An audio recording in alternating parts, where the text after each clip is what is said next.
काफ़ी अरसे से रिपेयर की ज़रूरत थी।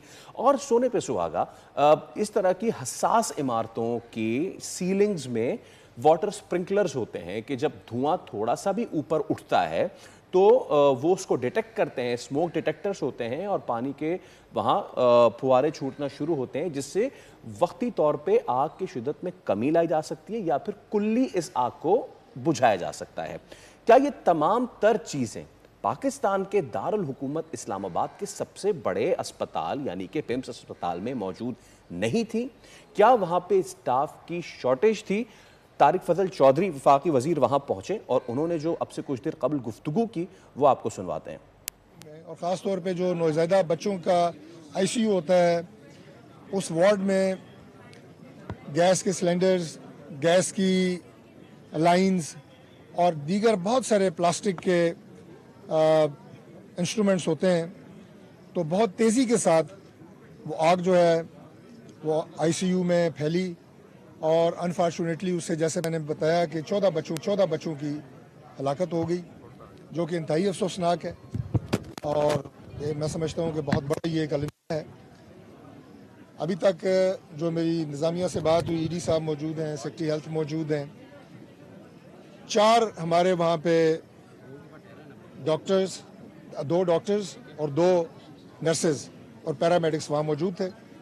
वो महफूज रहे हैं इस आग में। उन्हीं में से एक ने एक बच्चे को बचाया। उसके अलावा जो चंद मदर्स थी, माएँ वहाँ मौजूद थी लेकिन वो साइड पे थी, वो महफूज रहीं। इस वक्त तक हतमी तौर पे इस वाक़े की जो कॉजेज़ हैं, जिन वजूहात की बुनियाद पर यह वाक़या हुआ है, उनका तयन नहीं किया जा सका। लेकिन हमारे जो फोरेंसिक के हेड हैं वो इस वक्त मौजूद हैं। मैंने अभी जाए हादसा का मुआयना किया है। वो जायज़ा ले रहे हैं कि किस जगह से शॉर्ट सर्किटिंग हुई। कुछ लोग ये भी कह रहे हैं उन्हीं में से कि जो एयर कंडीशनड हैं उनका कंप्रेसर में धमाका हुआ है और उसके बाद ऑक्सीजन लाइंस में ये आग फैली है। वफाकी वज़ीर तारिक फजल चौधरी की जानिब से ये अहम गुफ्तगू अब से थोड़ी देर पहले की जा रही थी। मीडिया से वो बात कर रहे थे, जो भी मुहर्रिकात हैं उस पर उनकी जानिब से बातचीत तो की गई, लेकिन कुछ मीडिया नुमाइंदगान की जानिब से भी फैसल बड़े अहम सवाल उठाए गए हैं कि अगर तो ये एग्जैक्टली वही वाली बात कि कंप्रेसर अगर फटे तो एकदम से आग लगना और फिर उसका इतना ज़्यादा फैल जाना वो कैसे मुमकिन हो सका? स्टाफ के अंदर जो नंबर था क्या वो पूरा नहीं था, कम था? ये एक सवाल वो भी उनकी जानिब से रखा गया। प्लस ये भी बहुत इंपॉर्टेंट सवाल है, ये मैं अपने नुमाइंदे से भी पूछ रही थी, मलिक सईद अवान से, कि जब ये कहा जा रहा है वालिदैन की जानिब से कि हम बच्चों को देख नहीं पा रहे हैं, हमें तो उनके टुकड़े भी नहीं मिले हैं, हमें वो पहचानने में नहीं आ रहे हैं, तो इतने बच्चों की हवालगी वालिदैन को कर देना और फिर मलिक सईद अवान ये कहना कि अब आप लोग चले जाइए, ये आप लोगों के बच्चे हैं, ये आपके हवाले किए जाते हैं। सो इसके ऊपर आप बता रहे हैं कि इस वक्त वहाँ पर एहतजाज किया जा रहा है खवातीन की जानिब से, खासतौर पर जो माएँ हैं उनकी जानिब से। जी बिल्कुल, अभी जो एग्जीक्यूटिव डायरेक्टर हैं पिम्स के राना इमरान सिकंदर, उन्होंने मीडिया से टॉक किया। उनके मुताबिक ये था कि आईसीयू में 2 डॉक्टर्स, 4 नर्सेज और दीगर अमला मौजूद थे। इसी तरह एक डॉक्टर ने नौमौलूद की जान भी बचाई है। उनका ये कहना था कि माजी में बच्चे चोरी होने के वाक़यात जो है उसके बायस दाखिला महदूद था।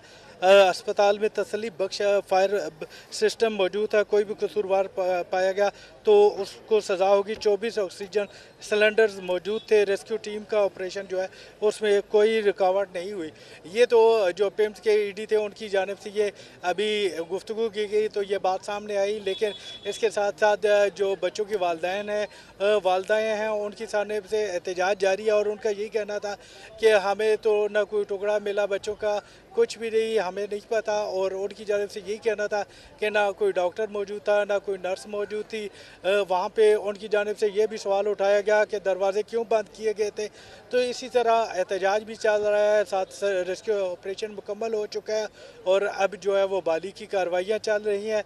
लेकिन सवालात बहुत ज़्यादा जन्म ले रहे हैं। इस्लामाबाद पिम्स अस्पताल एक बहुत बड़ा अस्पताल था जहाँ पर जो अमला भी है वो भी काफ़ी ज़्यादा है। वफाकी दारुल हुकूमत का सबसे बड़ा अस्पताल है। मलिक सईद अवान जो सरबराह हैं पिम्स के, वो ये क्लेम कर रहे हैं कि अमला भी मौजूद था, कह रहे हैं फायर सेफ्टी के इंतजामात भी थे, उसके बावजूद भी ये आग लग गई।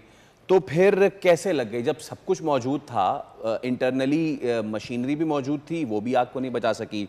अमला भी मौजूद था, वो भी फिजिकली इन बच्चों को नहीं निकाल सका।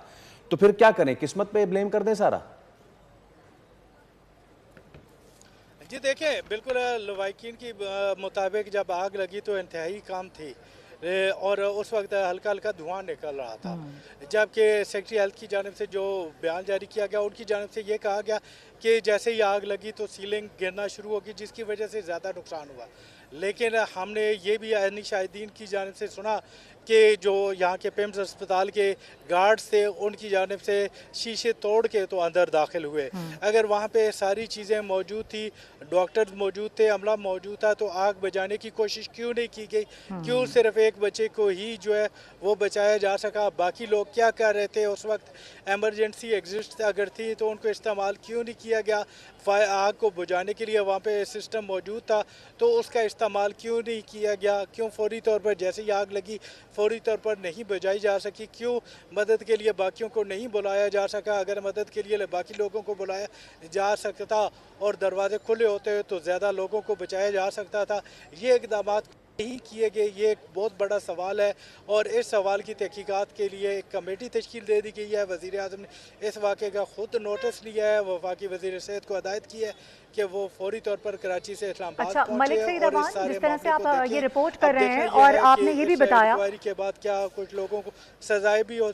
एग्जैक्टली आपने ये भी बताया, जी, जब जी। मैंने आपसे इमरजेंसी एग्जिट का सवाल किया तो आप ये बता रहे थे कि हर डिपार्टमेंट के अंदर अलग अलग इमरजेंसी एग्जिट मौजूद है और कितने हैं ये भी कहना कबल अज़ वक्त होगा, यानी अच्छी तादाद के अंदर इस हॉस्पिटल के अंदर इमरजेंसी एग्जिट्स मौजूद थे। लेकिन जो वीडियोज़ हम देख रहे हैं, जो विजुअल्स हमारे सामने आ रहे हैं, वो खिड़कियों के जरिए जाया जा रहा है, जबकि अगर इमरजेंसी एग्जिट है तो वहाँ तो आग नहीं होगी क्योंकि फ्रंट वाली जगह पर आग लगी है। सो ये जो इमरजेंसी एग्जिट का इस्तेमाल ना होना है, ये बहुत बड़ा सवाल है, ये भी एक बहुत बड़ा सवाल है जिस पर यकीनी तौर पर बातचीत हो रही है और इस तरह के सवालात उठ भी रहे हैं। इंतजामिया ने इस हवाले से कुछ बताया है अभी तक?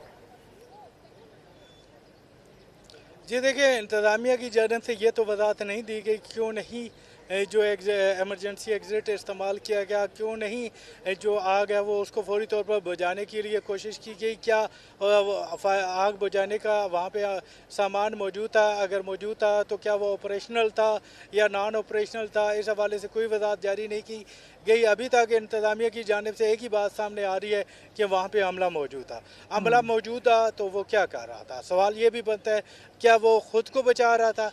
क्या उनको मरीज़ों की और बच्चों की कोई भी फ़िक्र नहीं थी कि वहाँ पे क्या दरवाज़े खोलकर बाकियों को मदद के लिए नहीं बुलाया जा सकता क्या था कि आग फैलने से पहले पहले जो है वो बाकी बच्चों को बचाया जा सके? सवालात तो बहुत ज़्यादा जन्म ले चुके हैं, लेकिन इनका जवाब जो है वो वक्त के साथ ही सामने आएगा कि क्या हुआ। मलिक सईद, देखने वालों की आगाही के लिए अगर हम इस पे बात करें, अमला मौजूद था, चलिए इस बात को हम मान लेते हैं क्योंकि अमला मौजूद था, नहीं था ये तो अगेन वो जो डेली रोस्टर बनता है हॉस्पिटल का उसमें तो अंदाज़ा हो जाएगा।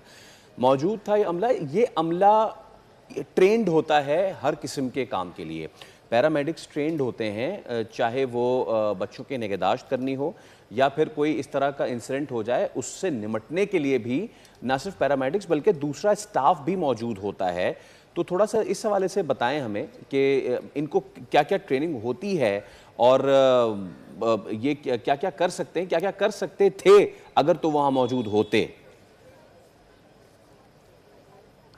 जी बिल्कुल, आपने बिल्कुल ठीक कहा कि जो वहाँ पे अमला मौजूद था जिसमें बताया गया कि आईसीयू में 2 डॉक्टर्स, 4 नर्सेज और दीगर अमला मौजूद था। अगर वहाँ पे डॉक्टर्स मौजूद होते तो उनको फौरी तौर पर किसी भी एमरजेंसी में क्विक रिस्पांस की जो है वो ट्रेनिंग दी जाती है कि आपने कैसे क्विक रिस्पांस करना है। क्या उस वक्त फायर अलार्म्स जो है वो बजे थे जब आग लगी? ये भी एक सवाल है जो अभी तक सामने नहीं आ सका। और क्यों क्विक सर्विस के ज़रिए, रिस्पांस के ज़रिए जो है वो बच्चों को नहीं बचाया जा सका? क्यों वहाँ पे अगर 2 डॉक्टर और 4 नर्सेज 6 लोग मौजूद थे तो क्यों सिर्फ एक ही बचाया जा सका? क्यों दरवाजे नहीं खोले जा सके? क्यों बाकी लोगों को नहीं बचाया जा सका? बहुत सारे सवालात हैं। पैरामेडिक्स को हंगामी हालात से निपटने के लिए, एमरजेंसी तिबी इमदाद देने के लिए, आग से बचाव के लिए जो है वो बाज़ाब्ता तौर पर ट्रेनिंग्स दी जाती हैं और उनको आगाह किया जाता है कि वो कैसे ऐसे हालात से निपट सकते हैं। लेकिन इस मौजूदा हालात में जो आज वाला वाक़या है उसमें हमें इस हवाले से जो बाज़ाहिर नज़र आ रहा है वो तो मुकम्मल तौर पर नाकामी नज़र आ रही है कि हालात से अगर अमला मौजूद था तो वो निपटने में मुकम्मल तौर पर नाकाम हुआ। 6 लोग, 2 डॉक्टर्स, 4 नर्सेज और एक जो है वो बाकी दीगर अमला जो वहाँ पे मौजूद था वो सिर्फ एक नौमौलूद बच्चे को बचा सका, जबकि गार्ड्स को भी बाहर से दरवाजे शीशे तोड़ के जो वहाँ के लवाकिन हैं उनके मुताबिक जाना पड़ा, अंदर दाखिल होना पड़ा और उन्हीं रास्तों से जो है वो फायर ब्रिगेड की गाड़ियों को दाखिल होना पड़ा, दरवाजे तक नहीं खोले जा सके।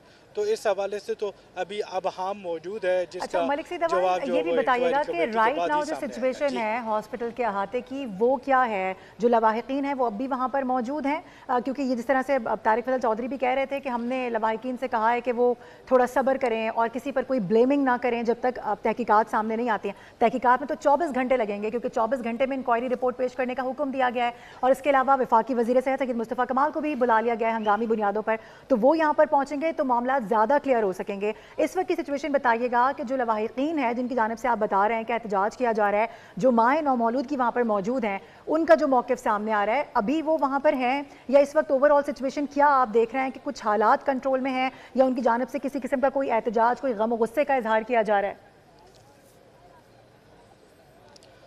जी बिल्कुल, तर्जुबान पेम्स की जानिब से ये बयान सामने आया है कि जो डेड बॉडीज़ है उनकी वर्षा को हवालगी का अमल शुरू हो चुका है और 5 बच्चों की जो डेड बॉडीज़ है उनके वर्षा को दे दी गई है।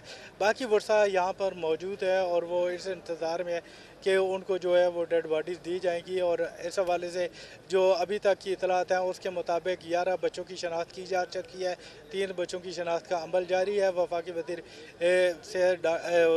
वज़ीर तारिक फजल चौधरी साहब यहाँ पे मौजूद आए थे, जबकि वज़ीर आज़म ने वफाकी वज़ीर सेहत को हदायत जारी की है कि वो फौरी तौर पर कराची से इस्लामाबाद पहुँचे और वाक़े का ख़ुद जायज़ा ले। ED-PIMS की जाने से भी मीडिया टाक की गई, वो यहाँ पे मौजूद थे। रेस्क्यू ऑपरेशन मुकम्मल हो चुका है और अब जो है वो दीगर इकदामात, बाली के इकदामात किए जा रहे हैं। वर्षा के अलावा यहाँ पे बाकी जो बच्चे एडमिट हैं उनके वर्षा भी यहाँ पर मौजूद हैं और जिन बच्चों की लाशें झुलस गई थी और ये वर्षा यहाँ पे एहतजाज भी कर रहे हैं और साथ साथ अपना गम भी